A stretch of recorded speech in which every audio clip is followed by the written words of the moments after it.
본문을 중심으로 새 시대가 왔다, 새 시대가 왔다라는 제목으로 잠시 은혜를 나누겠습니다.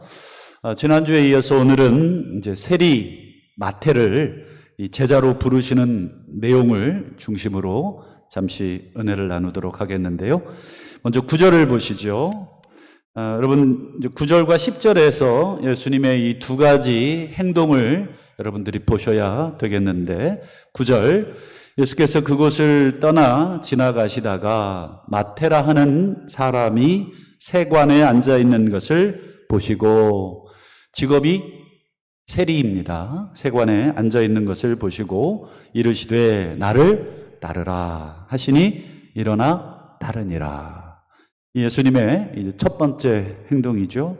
두 번째 행동도 한번 보실까요? 한번 10절을 보실까요?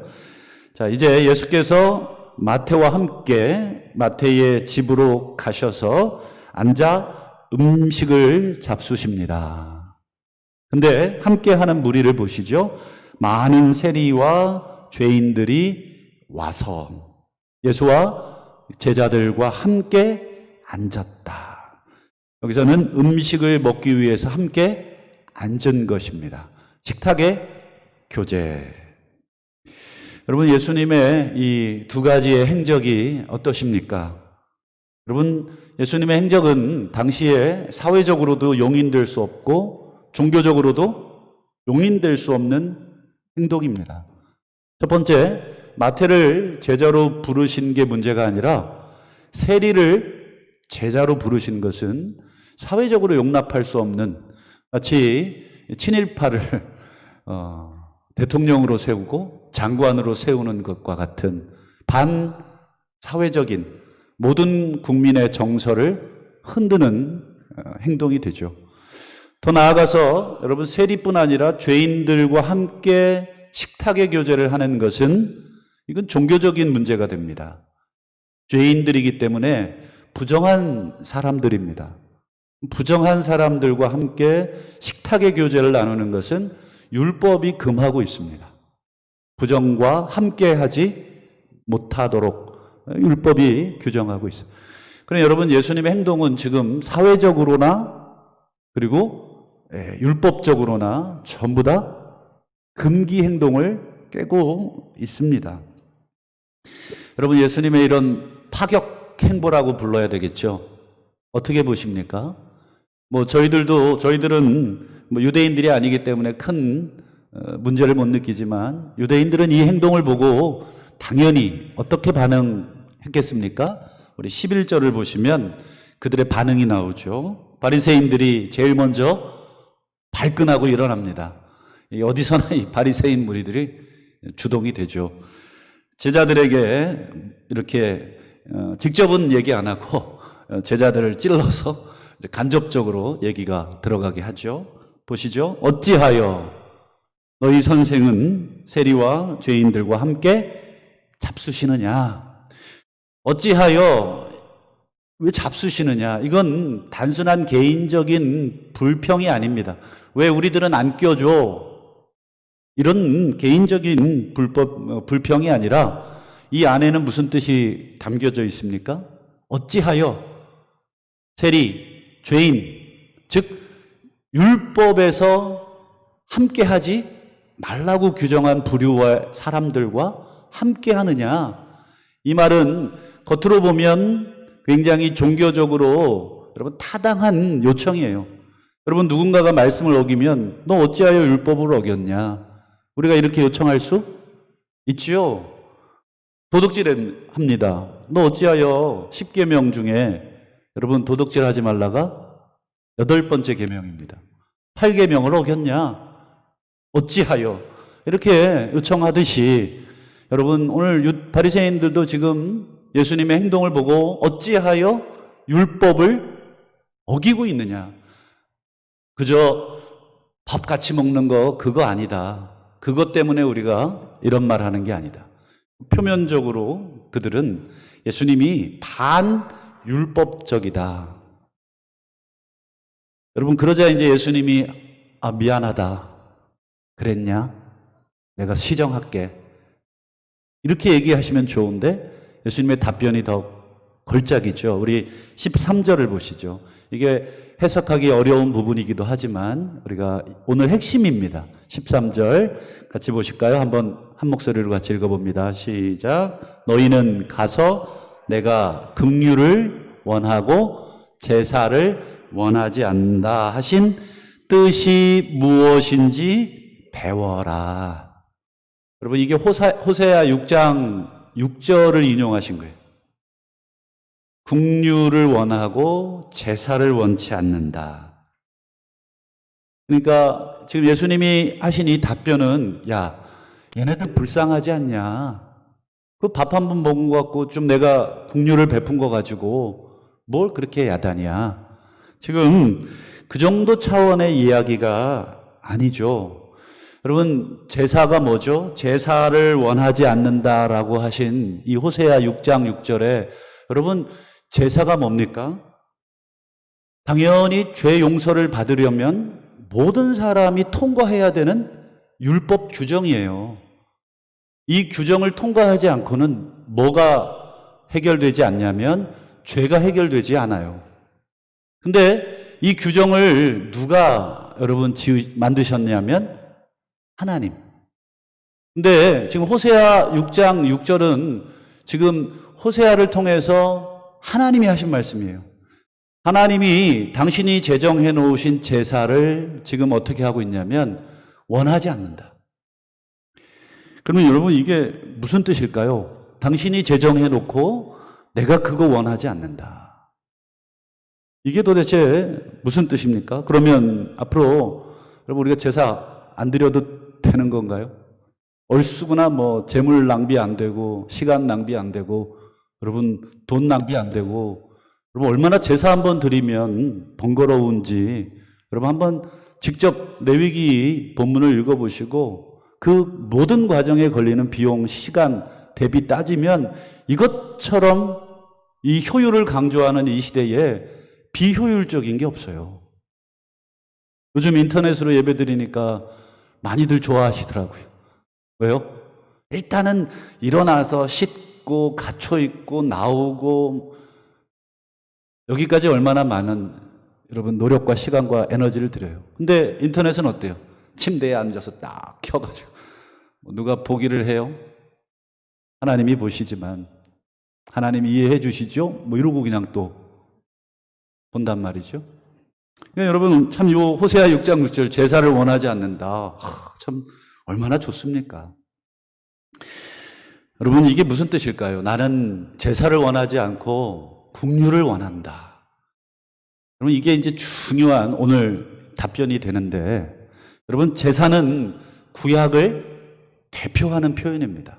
더 나아가서 제사는 율법을 대표하는 표현이에요. 제사 곧 구약, 제사 곧 율법이에요. 그러니까 제사를 원하지 않는다는 것은 여러분 그 중심을 여러분 꿰뚫으셔야 되죠. 예를 들어서 부모님들이 야야야 니들 찾아오는 거 야 이게 나는 원하지 않아. 그 참 순종하는 자녀들이 안 찾아가죠. 우리 부모님이 찾아오지 말래. 그러니까 여러분 그 말의 이면에 중요한 의도, 제사를 원치 않는다는 그 숨겨진 하나님의 탄식, 그리고 그걸 인용하시는 예수님의 의도. 제사를 원하지 않고 긍휼을 원한다니까 그러면 제사 밑에 뭐가 있는 거예요? 그렇죠. 긍휼이 있는 거예요. 여러분 제사를 다시 정의해 볼게요. 제사는 단순히 시간 들여, 재물 들여, 또 돈 들여, 여러분 많은 에너지를 들여서 우리를 힘들게 하는 번거로운 그 작업이 아니라 죄를 용서하시겠다. 우리 인간들을 다시 죄로부터 회복시켜 주시겠다. 라고 하시는 하나님의 긍휼을 겉으로 드러내는 장치. 그러니까 제사라고 하는 형식이 있지만 그 안에 알갱이를 껍질을 까보면 죄를 용서하시겠다는 우리를 긍휼히 여겨주시겠다라고 하는 하나님의 뭐예요? 긍휼이라는 열매가 들어있는 거예요. 그러니까 사람들은 이걸 드려야 되는데, 죄송합니다. 제가 주먹질을 한 게 아니라 비유하면 이 안에 이 국류를 드려야 되는데 이걸 둘러싸고 있는 제사라고는 형식만 하나님께 드리면 된다라고 하는 그런 생각이 있어요. 그러니 예수님이 지금 이 호세아 6장 6절을 인용하신 것은 제사를 폐기하려고 하는 뜻이 아니죠. 제사 없애라. 야, 제사고 뭐고 다 끝내자. 이게 아니라 제사의 근본적인 것, 즉 제사를 뛰어넘는 것, 제사가 원하는 것, 제사가 원래 우리에게 주시려고 했던 것, 그 국률, 이것을 예수님이 얘기하신 것입니다. 한마디로 모든 구약의 율법이 제사라고 하는 그 형식이 폐지된 게 아니라 성취가 돼서 그 율법의 껍질, 제사의 그 본질, 이 본질인 국률, 즉 국률의 새 시대가 왔다는 것입니다. 그래서 여러분 지금 예수님이 세리를 비롯해서 죄인들과 함께 앉아서 잡수시는 것이 무슨 뜻입니까? 새로운 시대가 도래했다. 메시아 안에서, 예수 그리스도 안에서 새로운 시대, 죄인들도 이제 율법이 막고 있는, 너희들이 사실은 막고 있었지만, 너희들이 율법을 갖다가 막는 것처럼 보였지만 사실은 너희들이, 이 죄인들이 하나님께 나오는 것을 막았던 그 시대를 뛰어넘어 이제 죄인들도 하나님 앞에 제사라고 하는 형식이 아니라 정말 예수 안에서 그 예수를 믿음으로 하나님 앞에 천국의 잔치에 올 수 있다. 여러분 사실 이 부분을 예수님이 지난주에도 살짝 알려주셨었어요. 예수님을 믿고 찾아온 여러분 중풍병자에게 예수님이 성전에 가서 제사 드려서 죄사함을 받아라 이렇게 얘기하지 않고 직접 당신이 성전이시고 대제사장이신 당신께서 죄사함을 선포해 주심으로써 여러분 새로운 시대, 구약의 제사라고 하는, 율법이라고 하는 그 시대를 뛰어넘는 그 시대에 정말 알맹이, 속 정신을 드러내주는 그것이 바로 국률. 그 국률의 새 시대가 왔다. 여러분 이 사실을 예수님이 또 어떻게 설명을 하시냐면 우리 14절을 한번 볼까요? 14절. 이번에는 바리새인들이 아니라 요한의 제자들, 이 세례 요한, 아군입니다. 아군. 예수님에게는 아군들이에요. 바리새인들은 적이지만, 그렇죠? 이 아군들의 제자들도 예수님의 행동을 이해를 하지 못하고 있어요. 보시죠. 14절. 그때에 요한의 제자들이 예수께 나와 이르되, 자, 우리와 바리새인들, 이번에는 여러분 아군과 적군이 한 패거리가 된 거예요. 뭘로요? 금식이라는 걸로 하나가 되었습니다. 자, 우리는 금식하는데 어찌하여 당신의 제자들은 금식하지 않습니까? 여러분, 요한의 이 제자들의 이 불평은 단순히 왜 개인적 차원의 경건 생활을 하지 않습니까? 마치 우리가 얘기하면 나는 새벽기도 매일 나오는데 왜 장로님이 돼가지고 새벽기도를 한 번을 안 오시냐고. 우리 장로님들 깜짝 놀라셨는데 그게 아니라 그런 차원으로 얘기한 것이 아니에요. 우리는 금식하는데 왜 예수님 당신 제자들은, 당신은 또 왜 금식하지 않습니까? 개인적 경건을 왜 힘 안 쓰느냐 이 얘기가 아니라, 여러분 금식은 이 당시에 물론 개인적 경건을 위해서도 금식했지만 여러분 예수님 시대에 여러분 요한의 제자들과 수많은 유대인들이 금식하는 목적은 따로 있었어요. 그건 뭐냐면 하나님이 약속하신 메시아, 하나님의 메시아가 곧 오신다. 곧 오셔서 이 세상을 싹 정리해 주셔서 새로운 세상, 신천지, 새 시대를 열어주실 것이다 라고 하는 그 약속의 말씀을 꽉 붙들고 있었어요. 그리고 그 당시에 수많은 그 서적들이 그것을 더 많이 우리 막 책들이 막 일어나고 있었어요. 그 책을 보면 전부 그런 내용이에요. 이제 메시아가 곧 오시면 어떻게 되고 우리는 어떻게 준비해야 되고. 그래서 특별히 이 세례 요한이 에세네파라고 하는 이 소위 말해서 금욕파 동굴 속에서 딱 자기들끼리 이 메시아의 시대를 금식하면서 막 우리 수도원처럼 그렇게 기다리던 좋게 말하면 굉장히 경건한 이런 지파들이 많았습니다. 수많은 사람들이 금식하며 우리가 애통하며 기도하고 지금 로마라고 하는 그 엄청난 그 시대를 뒤집어줄 유일한 희망 메시아 하나님께서 약속하셨거든요. 성경 구약에 이 메시아에 대한 약속이 얼마나 많아요? 그거 붙들고 밤낮 기도하고 있는 중에 가만 보니까 우리들만 그렇게 열심히 기도하고 금식하고 있는 거예요. 제자들과 예수님을 보니까 이 금식의 금자도 안 하고 지금 죄인들이랑 어울려서 이러고 있으니 여러분 당연히 질문이 나오죠. 그때 여러분 예수님이 하신 답변을 보시죠. 여러분 이 답변이 여러분 뭐를 염두에 둔 답변이냐? 14절. 그때 15절 예수께서 그들에게 이르시되 혼인집 손님들이 그다음 보세요. 신랑과 함께 있는데 그 동안 어찌 슬퍼할 수, 즉 금식하는 거죠. 이게 무슨 뜻일까요? 지금 신랑 주인공 신랑이 왔고 지금 신랑이 혼인잔치를 베풀었고 그리고 그 혼인잔치 하객들이 지금 와 있는 시대가 됐다. 지금 이 15절의 이 표현은 지금 당신을 가리켜 말하는 것이고 당신이 지금 제자들과 죄인들, 세리들 그 당시에 사회적, 종교적으로 배제가 돼 있던 사람들과 함께 먹고 마시는 새로운 시대 제사라고 하는 구약의 그 제도에 그걸 뛰어넘는 하나님이 약속하신 메시아가 오신 시대, 그 시대가 지금 도래했다. 여러분 이 15절 말씀은 새 시대가 왔다. 메시아 시대.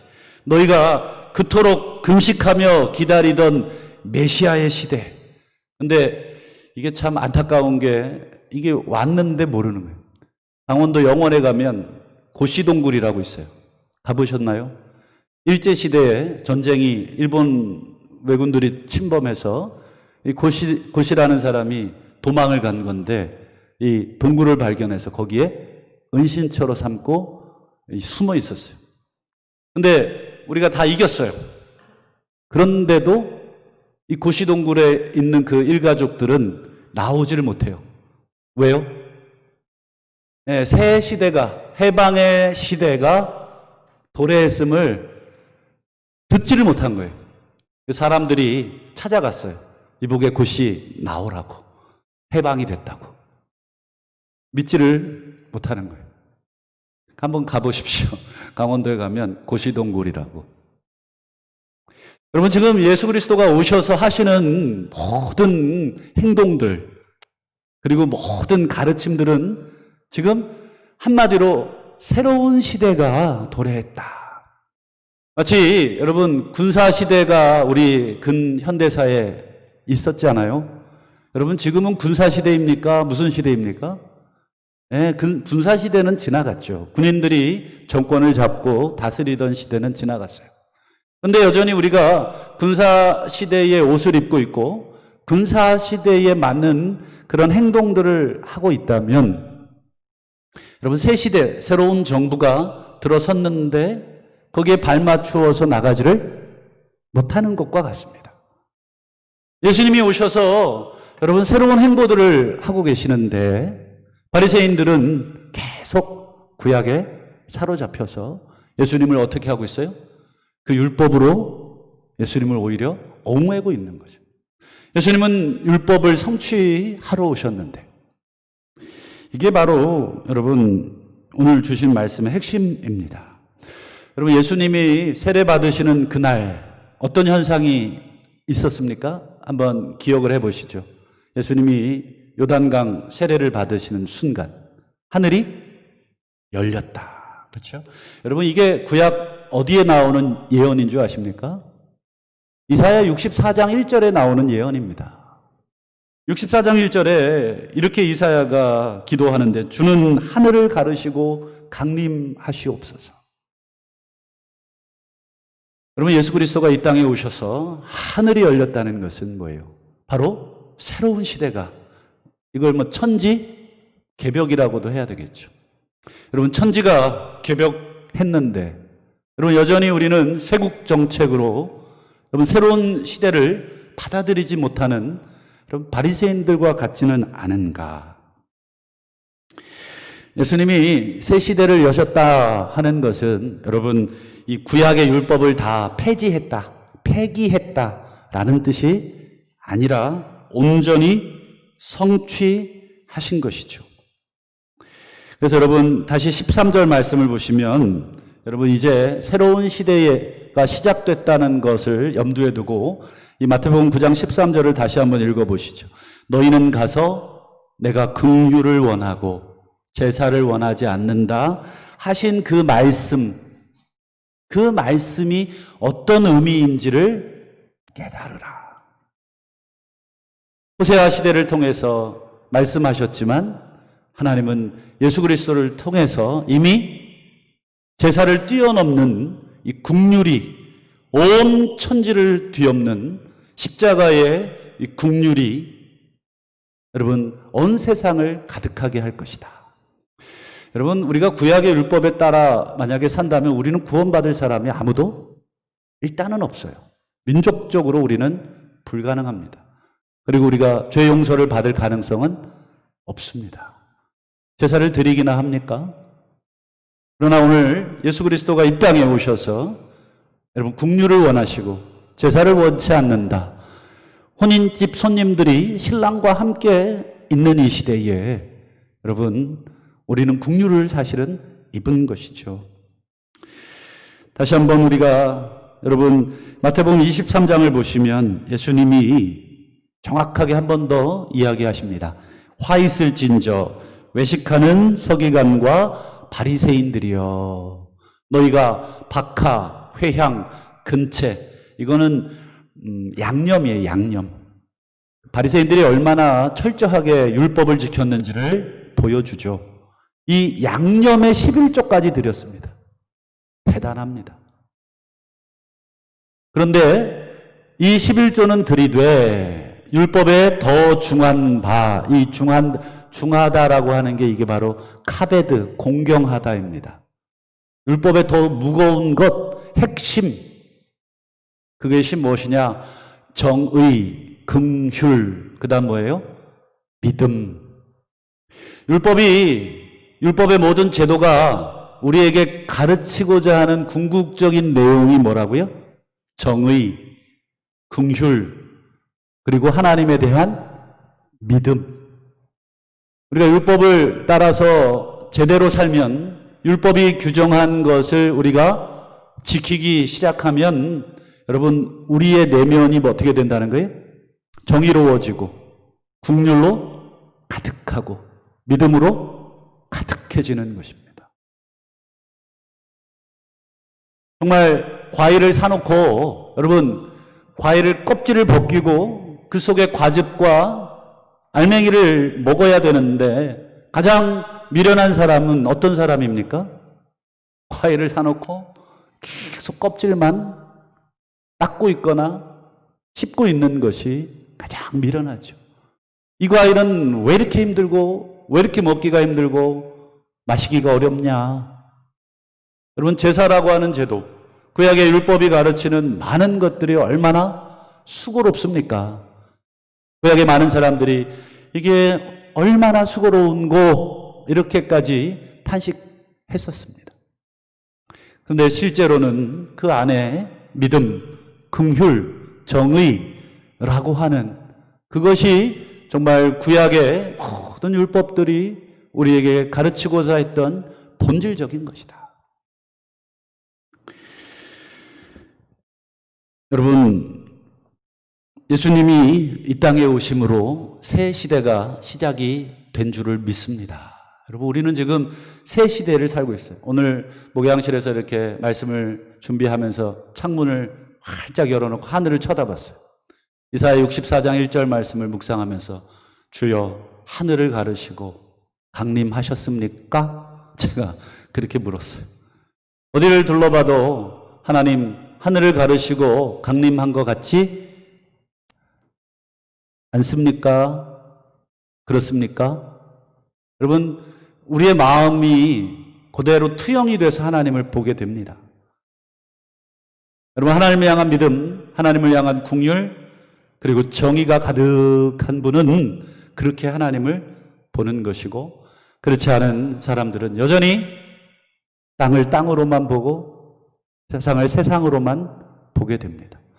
그러나 여러분, 예수 그리스도 안에서, 그 십자가의 은총 안에서 우리 새롭게 눈뜬 사람들은 이 세상을 바라볼 때 여러분, 메시아의 시대, 예수 그리스도가 오셨고 그분을 믿는 수많은 무리들이 지금 생겨나고 있는 시대, 그 시대에 나도 있고 너도 있고 우리 모두가 있다고 하는 것을 믿음의 눈으로 보게 되는 것입니다. 여러분, 예수 안에서 고린도 후서 5장에 보면 너희는 새로운 피조물이 됐다. 새로운 하늘, 새로운 세상에 예수 안에 들어온 모든 자들은 새로운 피조물이 됐다. 이게 그 위대한 바울의 신학 사상 중에 하나입니다.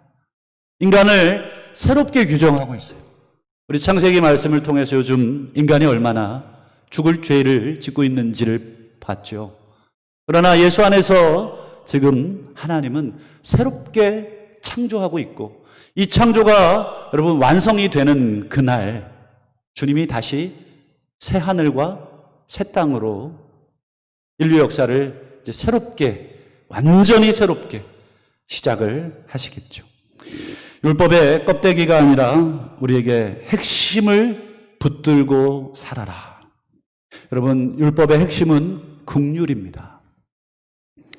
하나님의 나라의 핵심, 율법의 핵심이 긍휼임을 깨달은 사도 바울은 골로새서 3장 1절에 보시면 긍휼로 옷을 입어라. 뭘로 옷을 입으라고요? 긍휼로 옷을 입어라. 옷이 날개라고 어떤 옷을 입느냐? 군인의 옷을 입으면 군인이 되는 것이고, 또 경찰의 옷을 입으면 경찰, 의사의 가운을 입으면 의사.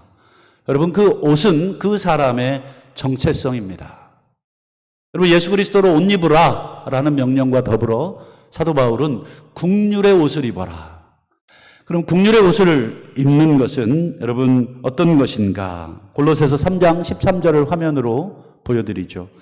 주께서 너희를 용서하신 것 같이, 골로새 3장 12절부터 보여드리죠. 그러므로 너희는 긍휼과 자비와 겸손과 온유와 오래 참음을 옷 입어라.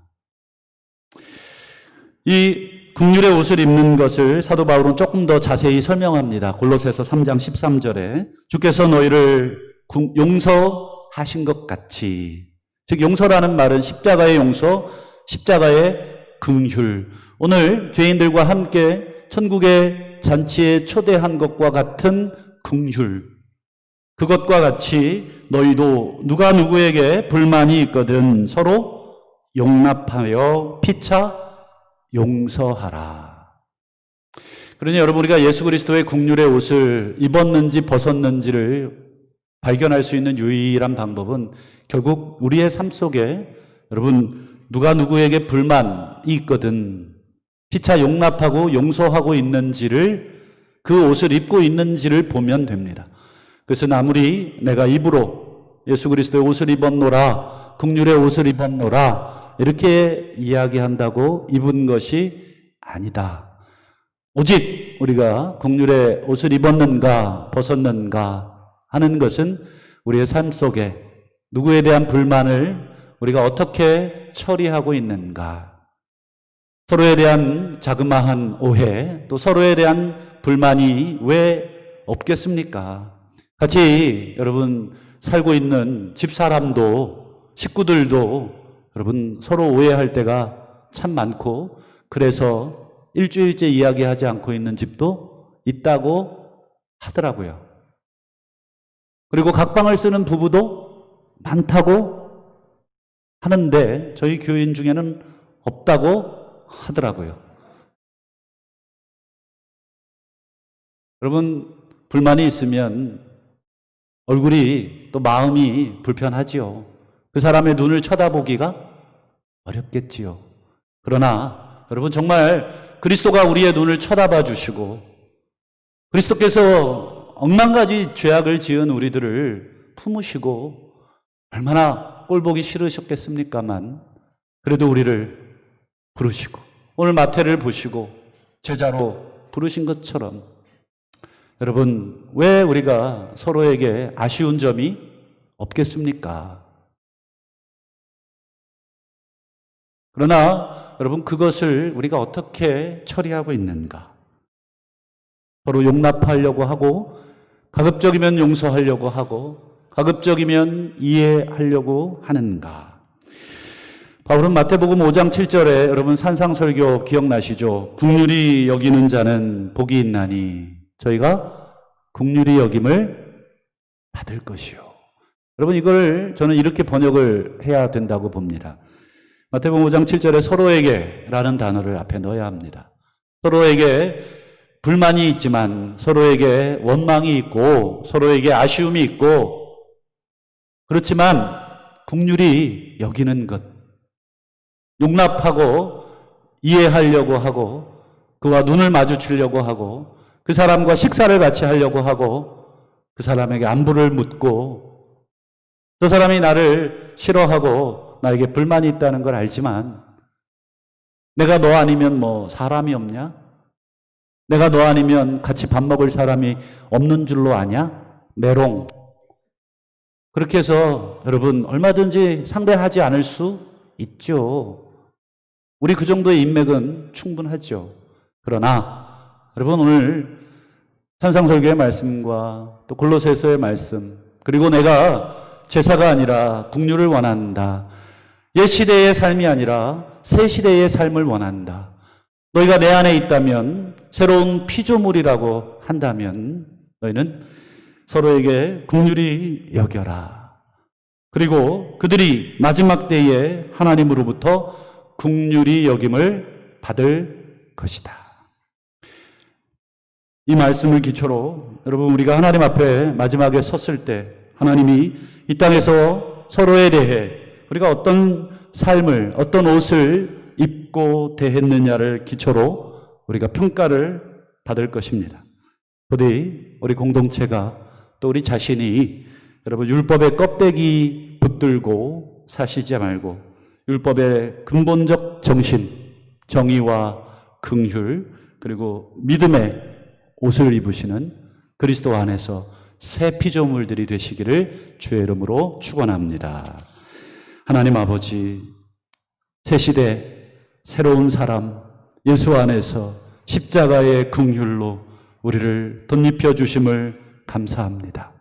하나님, 다시 한번 예수님의 행동, 행적 하나하나 그 의의와 뜻을 헤아리게 하시고 다시 한번 그 뒤를 따라가는 참 제자가 되게 하옵소서. 저희들 여전히 연약하고 부족합니다.